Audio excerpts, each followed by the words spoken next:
मंच के पीछे मैं चाहता हूँ कि आप सभी लोग अपने स्थान पर बैठे रहे, कोई इधर उधर न बढ़े। हम चाहेंगे देखिए प्रशासन महोदय से कि आप लोग जितने भी लोग बैक साइड में हैं आप लोग फ्रंट पे उनको रखिए ना। हाँ साइड से हटा दे, पीछे से क्या देखेगा। बार बार कहा जा रहा है कि उचित दूरी आप सब लोग बना लें, उचित दूरी बनाकर बैठे तो उस प्रोग्राम को देखें। चलिए सब लोग बैठ जाए, सब लोग बैठ जाए, चाहे खड़ा नहीं भैया, सब लोग बैठ जाए। पीछे हमने की आंखी के सोजा खड़ा नहीं सब पीछे से के ना हम देख पाओ तो नहीं ना रहुआ देख पाओ तो कभी हो भोलू भैया के लिखल किया किया लगोला तू ही तो पानी हर गिराई के दी अब तू ही दिला। ये मुस्कान जी का डिमांड है कि हम अपने क्षेत्र में बनी, बहुत सारा इनका दोस्त लोग है जब हाँ का हो जाए कल भैया लोग यूट्यूब पे डाल दें तो का हो जाए, उससे कुछ बिगड़ जाए भैया। ये पुराना का माने रोहू से भी पुराना लोग भाई जा समझ जाए लोग किया किया लगोला तू ही पानी हर गिराई के दी अब तू ही दिला दिया बोला दवाई के दी किया किया लगोला तू ही पानी गिराई के दी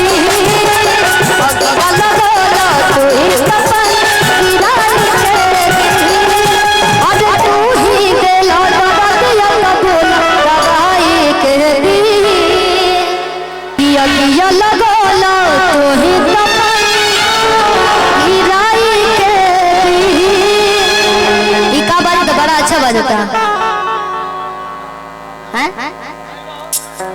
अच्छा अब तू ही दिला दादा दिया बोला दवाई के दी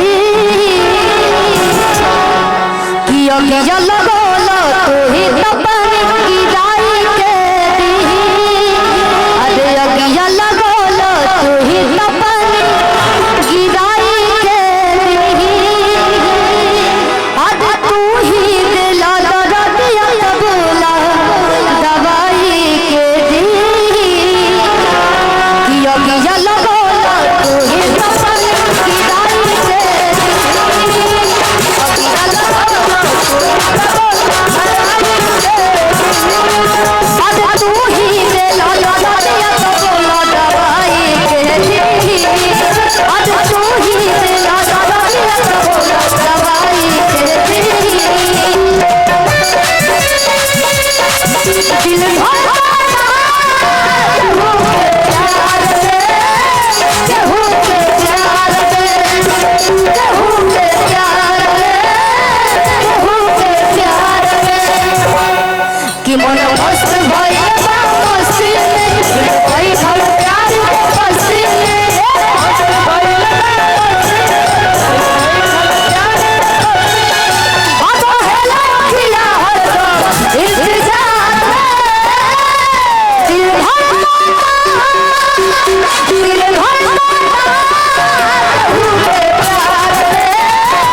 बढ़िया सफाई के दी।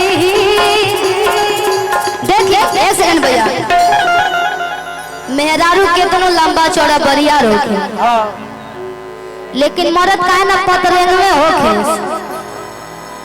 लेकिन कभी भी 20 पड़ जाते हैं लोग। हाँ गलती करेंगे फिर भी 20 पड़ जाते हैं। तब रतिया कहतिया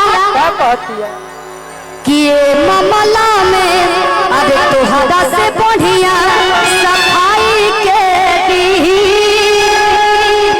अरे तू ही दे लो दरिया बोला दवाई के दी।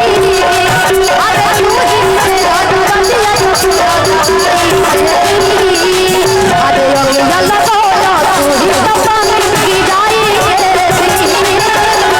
ये लगोला तू ही दबाने की जाई के दी। आज तू ही दे लो दरिया बोला दवाई के दी। तू ही दे लो दरिया बोला दवाई के दी। आज तू ही दे लो दरिया बोला आज तू ही दे लो